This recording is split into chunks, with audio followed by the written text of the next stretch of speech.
6절 판사에 대한 강제처분을 청구. 판사한테 먼저 강제처분에 대해서 청구를 한다.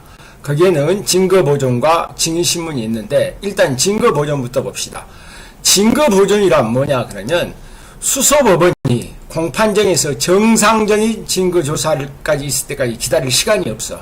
만약 기다린다면 증거의 사용이 불가능하거나 현저히 곤란할 염려가 있을 때 일단 그때는 검사, 피고인, 피의자 또는 변호인의 청구에서 판사가 미리 증거를 조사해 주는 것을 증거보존이라고 합니다. 그러면 증거보존을 일단 법전부터 볼까요? 제184조 증거보존 청구와 그 절차. 검사, 피고인, 피의자 또는 변호인은 미리 증거를 보존하지 아니하면 그 증거를 사용하기가 곤란한 사정이 있을 때는 언제까지 1회 공판 기일 전이라도 판사에게 압수수색 검증 증인신문 또는 감정을 청구할 수 있다. 판사에게 청구할 수 있는 것도 알아두십시오. 압수수색 검증 증인신문 또는 감정을 청구할 수 있다. 이번 전화의 청구를 받은 판사는 그 처분에 관하여 법원 또는 재판장과 동일한 권한이 있다. 이렇게 청구를 하려면 서면으로 그 사유를 소명해야 된다. 만약에 그 청구를 기각하는 결정에 대해서는 3일 이내에 항고할 수 있습니다. 이 법전에 이제 따라서 증거보존의 요건, 증거보존의 필요성. 필요성은 그랬죠. 정상적인 증거 조사를 기다릴 시간이 없어요. 증거 사용이 불가능하다, 현재의 곤란할 염려가 있어야 된다. 증거물이 멸실이나 훼손, 그 다음에 변경의 염려, 현장에서 원산 보존이 불가능하거나 증인이 사망하거나 장기 여행 갈 때, 그때는 증거보존의 필요성이라고 합니다. 여기서 이제 시험에 잘 나오는 것이 1회 공판 기일 전. 자, 증거보존 청구는 1회 공판 기일 전에 하나여 허용된다. 1회 공판 기일이라면은 공소 제기 후라도 1회 공판이 열리기 전까지는 1회 공판 기일이라 그러죠. 그래서 1회 공판이 열리기 전까지 공소 제기 전에는 불문합니다. 만약에 1회 공판 기일 이후에는 수서법원에서 증거조사를 청구하면 가능하므로 증거보존 청구는 허용되지 않습니다. 증거보존 청구는 수사 개시 이후에 비로소 가능하므로 입건이라든가 입건 이전 내사 단계에서는 증거보존 청구를 할 수 없으며 1회 공판 기일 전에 하나에 허용되므로 항소심에서는 물론 재심 청구 사건에서는 증거보존을 청구할 수 없답니다. 자, 그 밑에 판례도 그렇죠. 증거보존이란 해가지고 제 1심에 1회 공판 기일 전에 하나에 허용된 것이므로 재심 청구 사건에서는 증거보존 청구는 허용되지 않는다. 그 다음에 2번 뭡니까? 입건되기 전에도 청구할 수 없고 또는 피의자 신문에 해당하는 사항은 증거보존의 방법으로 청구할 수 있다. 피의자 신문은 증거보존의 방법으로는 청구할 수 없다는 것. 증거보존 청구의 절차를 볼까요? 청구권자 누구냐? 검사, 피고인, 피의자 또는 변호인입니다. 피고인, 피의자 또는 변호인이다. 변호인의 대리권은 독립권이고 독립대리권이며 여기서 사법경찰관은 증거보존 청구권은 인정한다. 형사소송법에서 청구권에는 무조건 청구권 그러면 사법경찰관이 포함되지 않습니다. 청구의 방식, 청구는 판사에게 해야 되는데 그는 서면으로 그 사유를 소명해야 된다. 증거보존 청구는 반드시 판사에 해야 되며 공소 제기 후일지라도 수서법원에 청구하는 것은 아닙니다. 그러면 청구의 내용, 법정에서 다 봤던 겁니다. 청구할 수 있는 내용은 증인신문, 감정, 검증, 압수수색이 안 한다. 그러면 증거보존 절차에서 피의자나 피고인을 신문을 청구할 수는 있다 없다? 없습니다. 그런데 공동피고인이나 공범자를 무엇으로는 증인으로는 신문할 수 있습니다. 이건 반드시 알아두셔야 되겠죠. 자, 그러면 그 밑에 판례를 볼까요? 공동피고인과 피고인이 뇌물을 주고받은 사이에서 필요적 공범관계에 있다 하더라도 검사는 수사 단계에서 피고인의 증거를 미리 보존하기 위해서 판사에게 공동피고인을 증인으로 신문할 것을 청구할 수 있습니다. 그 다음에 이건 이제 성폭력범죄와 아동청소년 성보호에 관한 특례법이 있는데 봅시다. 이건 기억은 성폭력범죄에 관한 겁니다. 성폭력범죄에 대해서 피해자나 그 법정들인 또는 경찰은 자 피해자가 공판기일에 출석하여 증언하는 것이 현재의 곤란한 사정이 있을 때 그 사유를 소명하여 해당 성폭력범죄를 수사하는 검사에게 검사에게 증거보전 청구를 할 것을 요청할 수 있으며 이러한 요청을 받은 검사는 그 요청이 타당하다고 인정할 때 증거보전을 청구할 수 있다. 성폭력 범죄 처벌에 관한 특례법은 자 의무적 규정으로 되어 있으나 아동 청소년에 대한 대상으로 한 성범죄의 경우에는 필요적으로 청구해야 된다라고 규정되어 있습니다. 그래서 검사에게 증거보전을 청구하고 요청할 수 있으면 이러한 요청을 받은 판사는 그 요청이 상당한 이유가 있다고 인정할 때 증거보전을 청구해야 된다. 아동 청소년 성보호에 관한 법은 필요적이다. 여기까지 알아두시면 좋겠죠. 그러면 청구에 대한 결정. 증거보전 청구받은 판사는 허브 인정할 것인가 말 것인가를 청구를 기각하는 결정에 대해서 기각 결정에 대해서는 며칠 이내에 3일 이내에 항고할 수 있다. 자, 증거보전 처분을 한다. 그럼 판사의 권한, 그 판사는 그 처분에 대해서는 법원과 재판장과 동일한 권한이 있습니다. 그런데 증거보전 청구를 하기 위해서는 처분을 할 때는 당사자의 참여권은 반드시 보장됩니다. 그래서 증거보전 절차에서 당사자 참여권이 보장되며 이 피의자와 변호인에게 참여권을 주지 않을 때는 증인신문조서의 증거 능력을 부정됩니다. 그래서 이 판례도 마찬가지죠. 증거보전 절차의 증인신문 하면서 미리 통지를 하지 아니하여 참여할 수 있는 기회를 주지 아니하였고 그 다음에 또는 또 변호인이 1심 공판길에 위 증인신문의 증거조사에 관해 이의신청을 하였다면 이 증인신문은 증거 능력이 없다. 그래서 그 증인이 후에 법정에서 그 조서의 진정 성립을 인정하였다 해서 다시 증거 능력을 취득한다라고 볼 수도 없습니다. 그러면 이렇게 처분을 한 후에 어떨 것인가? 처분 후 절차를 한번 볼까요? 자, 처분 후 증거물의 열람 등사권, 증거 보전에 대해서 작성된 조서, 압수물에 대한 물건은 증거 보전을 한 판사가 소속한 법원에서 보관합니다. 그러면 법원에가 있기 때문에 그놈에 대해서 열람 등사를 하기 위해서는 누구의 허가를 얻어야 됩니까? 검사, 피고인, 피의자, 변호인은 판사의 허가를 얻어 그 서류와 증거물을 열람 또는 등사할 수 있으며 열람 등사를 청구하는 시기에는 제한이 없습니다. 자, 증거보전 절차에서 작성된 조서의 증거 능력, 증거보전 작성돼서는 무조건 증거 능력이 인정된다. 311조에 의해서. 그러나 2번을 볼까요? 검사, 피고인, 변호인 이를 증거로 이용하기 위해서는 수소법원에 그 증거조사를 청구해야 되고 수소법원은 증거보전을 한 법원에 기록을 송부받아 증거는 조사를 해야 됩니다. 그러면 그 밑에 판례를 한번 보죠. 자, 증인신문조서가 증거보전 절차에서 피고인이 증인으로서 증언한 내용을 기재한 것이 아니라 증인, 가부의 증언을 기재한 것이고 다만 피의자였던 피고인이 당사자로서 참여하여 자신의 범행 사실을 시인한 것을 전제로 하여 이 증인에게 반대 신문한 내용이 기재되어 있을 뿐이라면 이 조서는 공판 준비 또는 공판 기일에서 피고인의 진술을 기재한 조서도 아니고 반대 신문 과정에서 피의자가 한 진술에 대해서 한 형사소송법 184조에서 증인신문 조서도 아니므로 이 조서는 피의자의 진술을 기재한 부분에 대해서는 피의자의 진술을 기재한 부분은 형사소송법 310조의 증거 능력으로 자 무조건 당연히 증거 능력이 있는 것으로 인정할 수는 없습니다. 피의자의 진술 기재 부분에 대해서는. 만약에 이렇게 증거 보존을 한 판사에 대해서 애단 배제의 원칙에 의해서 자, 그 후에 당해 사건에 재척 사유가 되느냐 안 되느냐 판례는 재척 사유가 되지 않는다는 입장입니다. 그래서 판례는 공소 제기 전에 검사의 증거보존 청구에 의하여 증인신문을 하는 법관은 형사소송법 제17조 7호에 이른바 전심재판 또는 기초되는 조사심의에 관여한 법관이라고 할 수 없다는 게 판례의 태도입니다. 그렇다면 증거보존이 끝났으니 증인신문 청구. 증인신문이라는 것은 이건 역시 참고인과의 관계입니다. 증인신문 청구는 범죄수사에 있어서 반드시 있어야 할 사람, 그 사실을 안다는 사람, 그 사람은 쉽게 얘기해서 목격자니까 이 사람은 참고인입니다.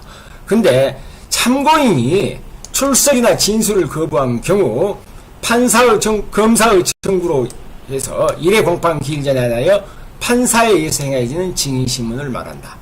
이게 증인신문 청구입니다. 그러면 요건부터 볼까요? 212조 2항을 보면 범죄 수사에 없어서는 아니 된 사실을 안다고 명백히 인정된 자가 출석 또는 진술을 거부하는 경우, 출석을 거부하거나 진술을 거부하는 경우에는 검사는 1회 공판 기일 전에 하나여 판사에게 그에 대한 증인신문을 청구할 수 있다. 누가 한다? 검사가 한다. 자, 3항 1항을 청구를 할 때 서면으로 그 사유를 소명해야 된다. 4항은 그러죠. 판사는 법원 재판장과 동일한 권한이 있다. 4번 판사는 1항을 청구했다. 증인신문 기일을 정할 때 피고인, 피의자, 변호인에게 통지하여 증인신문에 참여토록 해야 한다. 참여권은 반드시 보장된다. 자, 판사는 1항을 청구해 증인신문할 때는 지체 없이 서류를 누구에게? 검사에게 송부합니다. 아까 증거보전과 다릅니다. 그래서 그러면 이제 차분히 한번 봐보죠. 증인신문 청구 요건, 증인신문의 필요성은 자, 참고인이 출석이나 진술을 거부하는 경우죠. 그리고 시기는 언제나 1회 공판 기일 전에 하나입니다. 그래서 이건 똑같죠. 증거보전과 같이 공소제기 전후를 불문하며 1회 공판 기일 전이란 증거조사가 시작되기 전, 개시되기 전을 말한다. 자, 그럼 그 밑에 판례는 뭐라 그럽니까? 증인신문을 청구하려면 증인의 진술로서 증명할 대상인 피의사실이 존재해야 되고, 피의사실은 수사기관에 어떤 자에 대하여 내심으로 혐의를 품고 있을 정도의 상태만으로 존재한다라고 할 수는 없습니다. 내심, 수사기관이 어떤 자가 혐의를 품고 있다, 그런 상태만으로 그걸 존재한다라고 볼 수는 없어요. 증인신문 청구를 하기 위해서. 자, 그러면 증인신문 절차를 볼까요? 절차. 청구는 무조건 검사죠. 검사에 제한됩니다. 증인신문은. 사법경찰관은 청구권자가 아니라는 거. 자, 검사는 증인신문을 청구하면 그 사유를 서면으로 소명해야 된다. 공소제기 후라도 수서법원 이외의 판사여야 돼. 수서법원 판사에게 하는 건 아니다. 그런데 우리가 증거보전 청구의 기각결정에서는 3일 이내에 항고가 가능했으나 증인신문에 대한 기각결정에서는 불복 방법이 없다는 것, 이건 비교해서 알아두시는 게 좋겠죠. 자, 증인신문의 절차. 이건 증인신문 절차는 똑같죠. 판사는 법원이나 재판장과 동일한 권한이 있습니다. 증인신문에 관하여서 증인신문에 관한 규정이 준용된다는 것 알아두시면 되고, 법정에 나와있죠. 당사자의 참여권은. 그래서 미리 통지해야 되죠. 피고인, 피의자, 변호인에게 이를 통지하여 증인신문에 참여할 수 있도록 해야 된다. 신문이 끝났을 때는 지체 없이 서류를 검사에게 송부한다. 그런데 이 조서는, 참고에 대한 증인신문 조서는 법관의 면전조서이므로 당연히 증거능력이 인정됩니다. 이 증인신문 조서의 증거를 이용하기 위해서는 수사법원에서 증거조사는 필요합니다. 만약의 경우 참여의 기회를 주지 않았을 때 그 조서의 증거능력은 부정된다는 것. 증거보전과 증인신문을 이제 비교해서 한번 보죠. 그러면 증거보전 그랬단 말입니다. 증거보전. 검사, 피의자, 피고인, 변호인, 증인신문은 검사만이야. 어느 경우나 사법경찰관은 포함되지 않습니다. 청구 기간은 1회 공판 기일 전 똑같습니다. 그 다음에 증거보전의 요건은 증거물로 멸실해서를 같이 변하지만 증인신문은 참고인이 출석이나 진술을 거부하는 경우고, 그러면 증거보전에서 할 수 있는 것은 증인신문, 감정, 검증, 압수수색이지만 증인신문은 증인신문만 할 수 있습니다. 당사자의 참여권은 당연히 보장되나 증거보전은 관련 서류를 법원에서 보관하지만 증거보전은 증인신문은 지체 없이 검사에게 송부합니다. 그러면 검사가 가지고 있는 것, 이것은 열람 등사권이 인정되지 않습니다. 그래서 열람 등사권은 증인신문 인정되지 않는다. 증거보전은 인정되죠. 법원에서 보관하기 때문에. 불복의 방법. 증거보전은 3일 이내에 항고가 가능하나 증인신문은 인정되지 않는다는 것, 이걸 비교해서 잘 숙지해 주시기 바랍니다. 이제 수사의 종결. 검사의 수사의 종결. 자, 어쩔 때 수사가 끝나느냐. 범죄 사실이 명백하게 되거나 수사를 계속할 필요가 없으면 종결합니다. 그런다 해서 수사가 종결됐다 해서 그 후에 수사가 전혀 불가능한 것은 아니겠죠. 그래서 수사는 원칙적으로 공소제기 전에 하지만 공소제기 이후에도 공소 유지를 위하여 검사는 수사를 할 수 있습니다. 불기소 처분에 대해서는 이건 확정력이 없기 때문에 불기소 처분할 때도 수사는 다시 할 수 있다. 그러면 수사 종결의 주체가 누구냐? 종결의 주체는 검사다 그래야죠. 검사는 범죄 사실이 명백하게 되거나 수사를 계속할 필요가 없을 때 수사를 종결한다. 그래서 종결의 주체는 검사입니다.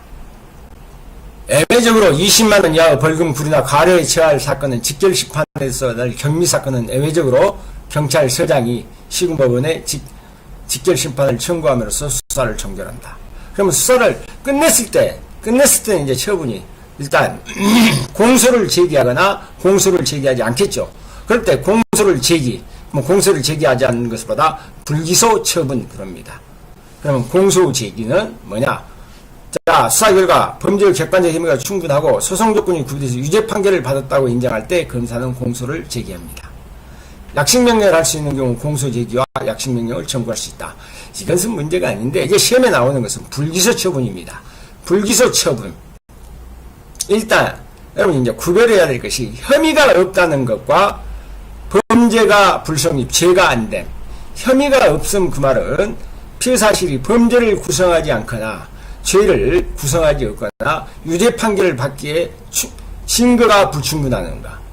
증거가 불충분한 겁니다. 그래서 피의자가 자백에 대한 보강 증거가 없거나 특히 피의 사실을 특정할 수 없을 때도 혐의 없음이라고 합니다. 혐의가 없다. 그러면 죄가 안 됨. 뭘보다 죄가 안 되냐?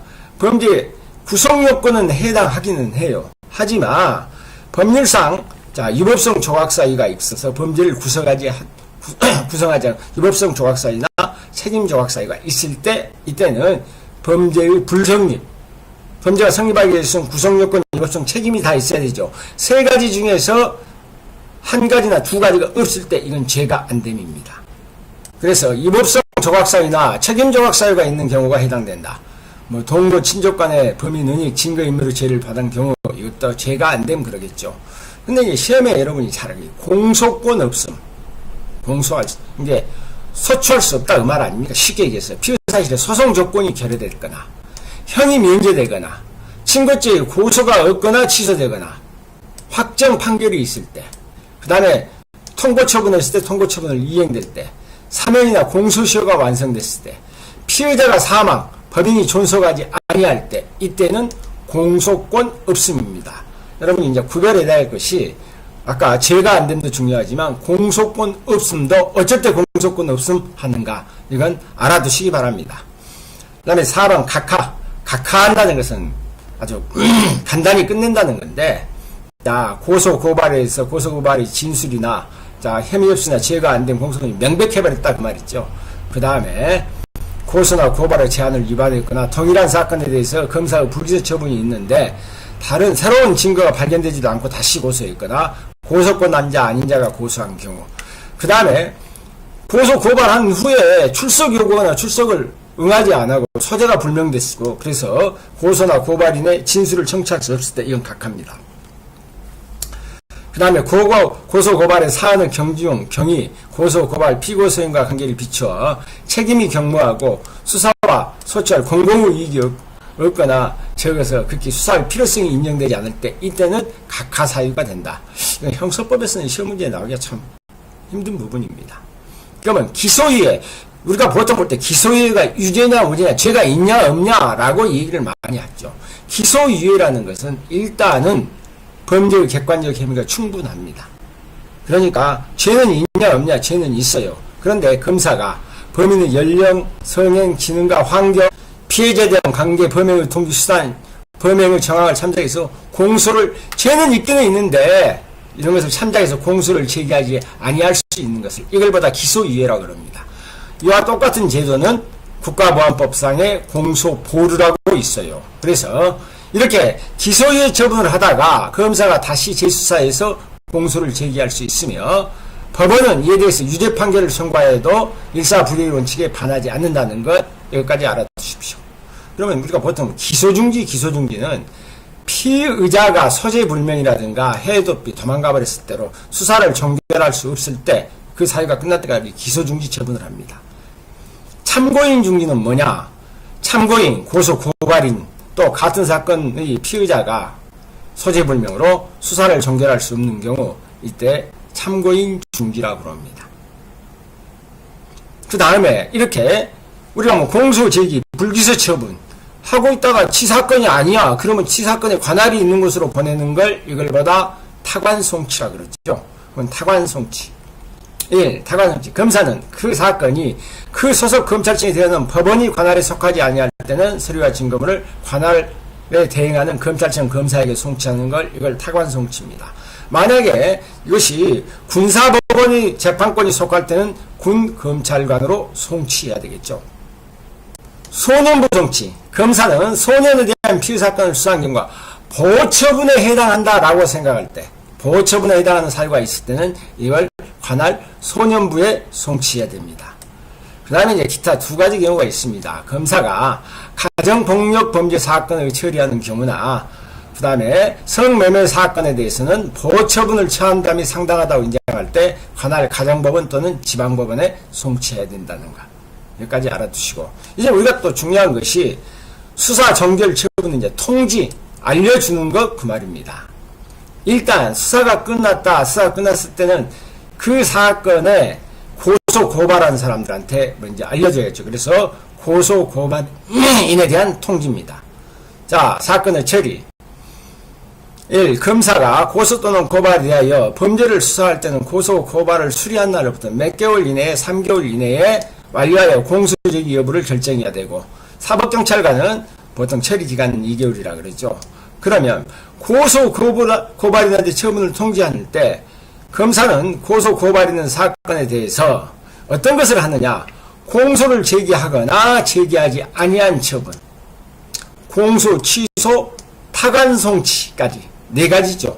공소 제기했으면 제기했다, 공소 제기하지 않으면 제기하지 않았다, 공소를 취소했으면 취소했다, 타관, 우리 관할이 아니다, 이 4가지를 할 때에는 처분 하나부터 7일 이내에 서면으로 고소 고발인에게 취지를 통지해야 됩니다. 그러면 만약에 불기소 이후 고지, 어쩔 때 불기소 이후는 고지해야 되느냐, 검사는 고소 고발인사에 공소를 제기하지 않는 처분을 한 경우에 이때 고소 고발인의 청구가 있을 때 7일 이내에 고소 고발인의 그 사유를 서면으로 설명해 줘야 된다. 설명해 줘야 되고, 그 다음에 이제 피의자와 피해자에 대한 통지. 피의자에 대한 검사는 불기소, 타관 송치 처분을 할 때는 피의자에게 즉시 그 취지를 통지해야 됩니다. 자, 불기소하거나 타관 송치할 때. 피해자한테는, 피해자에 대한 통지는 봅시다. 검사는 범죄를 인한 피해자 그 법정 대리인이 신청이 있을 때 당해 사건의 공소 제기했는가 어쨌는가 여부. 만약에 공소를 제기했으면 공판의 일시 장소 재판의 결과 피의자 피고인의 구속, 석방, 구금에 관한 사실을 신속하게 통지해야 됩니다. 만약에 그런데 이걸 받았어요. 고소 고발인이 그 통지를 받았어. 그 불기소 처분에 대해서는 불법할 수 있습니다. 불법에 대해서 항고, 재항고, 이걸 다른 말로 하면 검찰 항고라고 그러는데, 이 부분에서는 조금 여러분이 정확하게 알아야 할 필요가 있어. 일단 항고부터 봅시다. 항고. 검사의 불기소 처분에 불복이 있는 고소 고발인은 그 검사가 소속하는 지방검찰청 지청을 거쳐서 서면으로 30일 이내에 관할 고등검찰청장에게 항고할 수 있다. 그래서 항고는 어디다 하냐 그러면 지방검찰청이나 지청이다 합니다.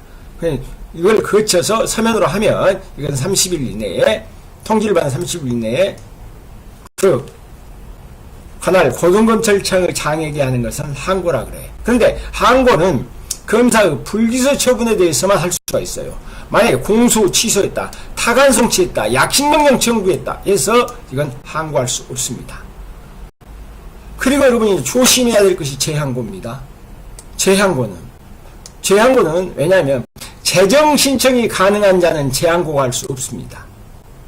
그렇다면 고소인은 재정 신청을 할 수가 있죠. 그래서 재항고는 항고를 한 고발인만 가능하다. 그래서 재항고, 그래서 항고한 고발인에 대해서 항고를 기각하는 처분에 불복하거나 항고를 한 날로부터 항고에 대한 처분이 행해지지 않고 3개월이 경과한 때는 그 검사가 소속한 고등검찰청을 거쳐서 서면으로 통지를 받는 날부터 30일 이내에 어디다가 검찰총장에게 하는 것을 보다 재항고라고 합니다.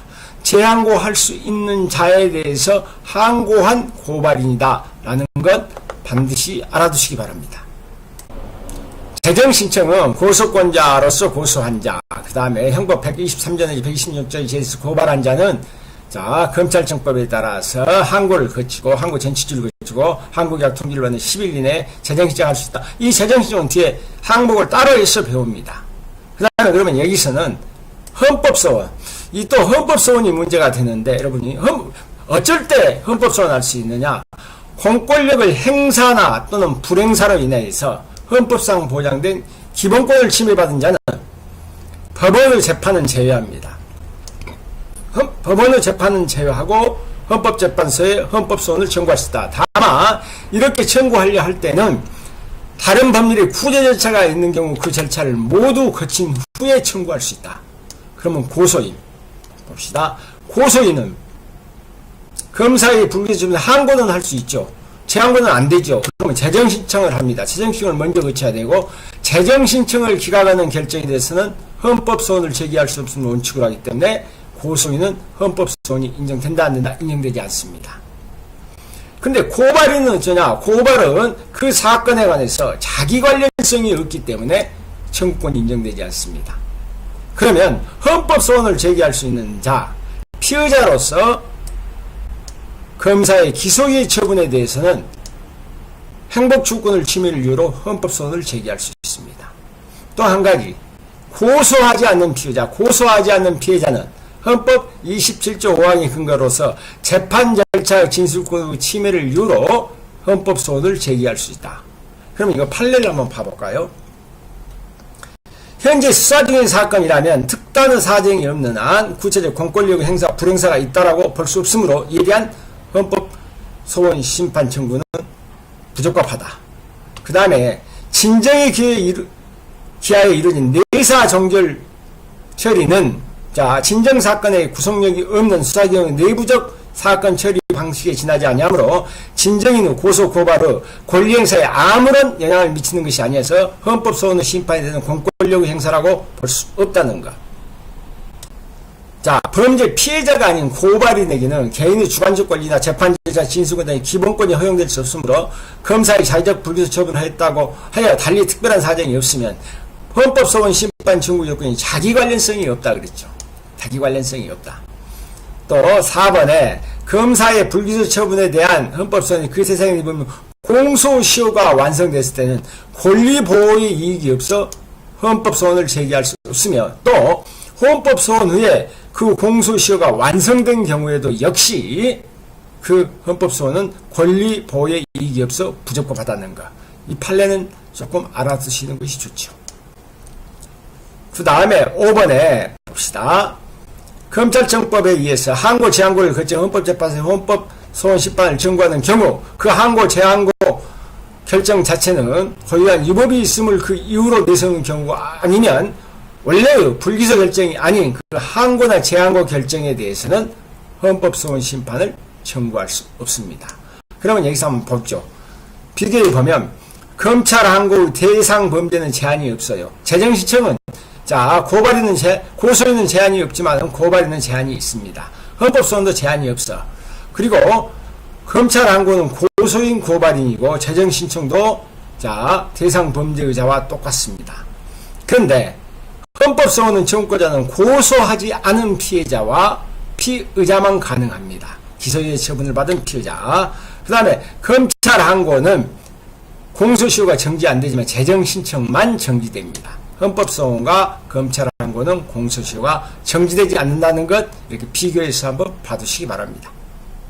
그렇다면 우리가 재정신청 제도는 이게 좀 까다로운 부분이 몇 가지가 있으니까 좀 봐봅시다. 재정신청이라 고소권자로서 고소한 자나 또는 형법 123조나 120조에서 고발한 자가 검사로부터 일단 검사가 무엇을 전제 조건이 공소를 제기하지 않는 통지를 받을 때는 그 검사의 소속 지방검찰청의 소재로 관할 고등법원에 재정신청하여서 고등법원의 결정이 있으면 검찰로 하여금 공소제기를 강제하는 제도다.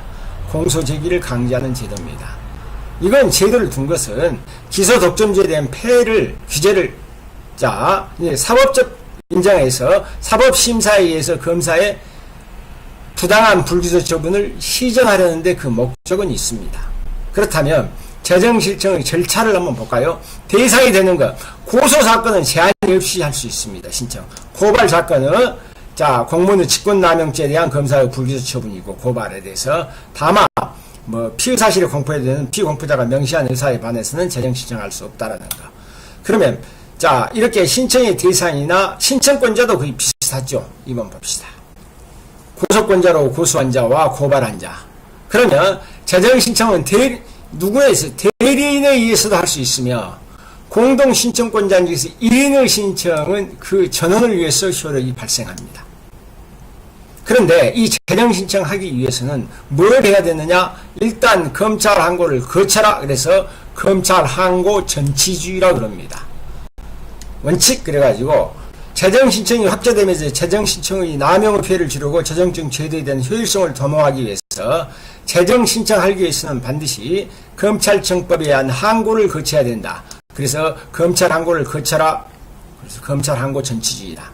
그게 원칙이에요. 그런데 검찰 항고를 거치지 않아도 재정 신청할 수 있는 것. 왜? 재정 신청이 불기소 처분에 항고를 제기했으나 이후에 다시 재기 수사가 이루어진 후 다시 두 번 이제 다시 또 불기소 처분을 했어요. 그 다음에 항고 신청을 했는데 검찰 항고를 했는데 어떠한 처분도 행해지지 않고 3개월이 지나버렸어.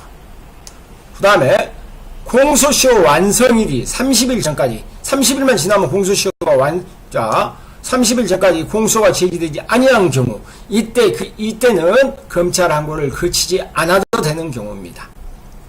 그래서 원칙과의 외를 여러분이 특히 예외는 알아두시는 게 낫겠죠. 다시 불기소 처분이나 항고 처분에 대해서 3개월이 경과하도록 아무 얘기가 없거나 공소시효가 완성일 30일 전까지 이건 반드시 알아두시고 재정 신청이는 방법 신청 항고 기각 통지를 받았다. 검찰 항고를 거쳤는데 기각 통지를 받은 날부터 10일 항고 기각 결정을 받은 날 또 항고 전치주의 예외가 발생한 날로부터 이 예외가 발생한 10일 이내에 지방검찰청 검사장 또는 지청자에게 재정신청서를 제출해야 된다. 마지막에 공소시효 완성의 경우 공소시효 완성일 30일 전까지 공소가 제기되지 아니하는 것은 공소시효 만료일 전날까지 재정신청서를 제출할 수 있습니다. 여기는 10일이고 여기는 만료일 전날까지 재정신청서를 제출할 수 있다. 기간 눈여겨봐두시고 취소 재정신청 취소는 고등법원의 재정 결정이 있을 때까지 관할 고등법원의 서면으로 해야 되고 한 번 신청을 취소한 자는 다시 재정신청할 수 없습니다. 재정신청의 취소는 다른 공동피해자에게 효력이 미친다 안 미친다? 미치지 않습니다. 이렇게 재정신청을 이제 취소는 다른 사람이 미치지 않는데 재정신청이 있을 때 고등법원에 가기 전에 일단 지방검찰청 검사장이 처리하는 걸 봐봅시다. 검찰 항고를 거친 경우가 있고 거치지 않는 경우가 있는데 만약에 거친 경우는 재정신청은 신청 기간 내에 지방검찰청 검사장 지청자에게 제출하도록 하고 먼저 봐봐라 이거죠. 지방검찰청 검사장이나 지청장은 7일 이내에 한번 보고 7일 이내에 사건 기록 및 증거물과 함께 고등검찰청을 거쳐서 관할 고등법원에 송부합니다. 그런데 만약에 검찰 항고를 거치지 않는 경우에는 지방검찰청 검사장이나 지청장이 신청이 이유 있다고 인정하면 즉시 공소를 제기하면 되고 그 취지를 고등법원과 재정신청이 통지하고 만약에 신청이 이유 없다고 인정될 때는 30일 이내에 고등법원에 송부합니다. 이때는 7일 이내지만 여기는 30일 이내에 항고를 거치지 않는 경우니까 30일 이내에 고등법원에 송부합니다. 그러면 이제 이것을 받았어. 지방검찰청 검사장을 통해서 이렇게 받았는데 고등법원의 심의 결정 법원은 재정신청서를 송부받을 때는 송부받은 날부터 10일 이내에 피의자와 재정신청인에게 그 사유를 재정신청이 들어왔다라고 사유를 통지합니다. 그러면 재정신청 관할법원은 어디냐면 불기소 처분을 한 검사 소속의 지방검찰청 소재지를 관할하는 고등법원이라는 거. 심리기간 법원이 재정신청서 송부한 3개월 이내에 항고 절차에 준하여 결정한다. 이때 필요한 경우에는 증거도 조사할 수 있습니다. 그런데 심리의 방식을 보면 재정신청 사건의 심리는 특별한 사정이 없으면 비공개로 한다는 거. 비공개 알아두셔야 되고, 기록 후 열람 등사에서 두 가지로 구분해. 심리 중에는, 재정신청 사건의 심리 중에는 그 서류 및 증거물을 열람 또는 등사할 수 없습니다. 그런데 법원이 증거를 조사하는 경우 심리중과 증거조사는 구별해야 됩니다. 그 과정에서 작성된 서류 전부나 일부 열람 등사를 직권으로 허가할 수 있도록 규정하여 검사나 직권으로 열람 등사를 허가할 수 있도록 규정하였습니다. 그래서 검사나 재정신청인에 대한 이익을 고려했다. 그러면 이걸 다 봤으니까 이제 결정을 해야 되겠죠. 재정신청을 기각하는 결정을 하거나 공소제기 결정 두 가지 중에 하나를 해야 되는데, 재정결정, 기각결정 볼 것도 없죠. 송부받은 후 3개월 이내에 신청이 법률상 방식에 위배되거나 이유가 없을 때 신청을 기각한다. 이렇게 기각결정에 대해서는 다른 중요한 증거를 발견한 경우를 제외하고는 소추할 수 없다. 다른 중요한 증거가 발견되면 소추할 수 있다는 것이죠. 이번에 공소제기 결정 봅시다. 법원이 신청 이유 있어 공소제기 결정을 할 때는 즉시 정본을 재정신청인 피의자와 관할 지방검찰청 검사장 또는 지청장에게 송부, 보내줘야 된다. 재정결정서를 송부받은 지방법원 검사장, 지청장은 지체 없이 담당 검사를 정하고, 지정받은 담당 검사는 뭐 해야 돼요? 공소를 제기해야 된다. 이 재정결정 사건에 대해서는 결정에 대해서는 불복할 수 없다. 자, 기각이 확정된 사건에서 다른 중요한 증거를 발견한 경우는 소추할 수 없다. 이건 했습니다. 그래서 그러면 재정결정에 대한 효력, 재정결정을 하면 검사의 공소 유지와 공소 취소, 검사가 공소를 유지하고 공소는 취소할 수 없다는 얘기죠. 그래서 법원은 공소제기 결정을 하면 일반 사건은 다시 또 검사가 공소제기 유지 일을 하도록 했습니다. 검사는 통상적인 공판관여검사와 같은 권한과 의무를 행사하되 법원이 공소제기 결정 취지에 반하는 행위에 해당하는 공소 취소는 못한다는 것이죠. 이랬을 때 이렇게 공소 시효는 어쨌거냐, 재정 신청이 있으면 언제까지? 재정 결정이 있을 때까지 공소 시효 진행은 정지됩니다. 이건 반드시 알아두셔야 되고, 이렇게 재정 결정이 있을 때는 공소 시효에 관하여 공소 제기 결정이 있는 날에, 언제 공소 제기 결정이 있는 날에 공소가 제기된 것으로 본답니다. 그래서 공소 시효에 관해서는 재정 신청이 있는 날이 아니라 공소 제기 결정이 있는 날에 공소가 제기된 것으로 본다는 것 눈여겨봐두시기 바랍니다.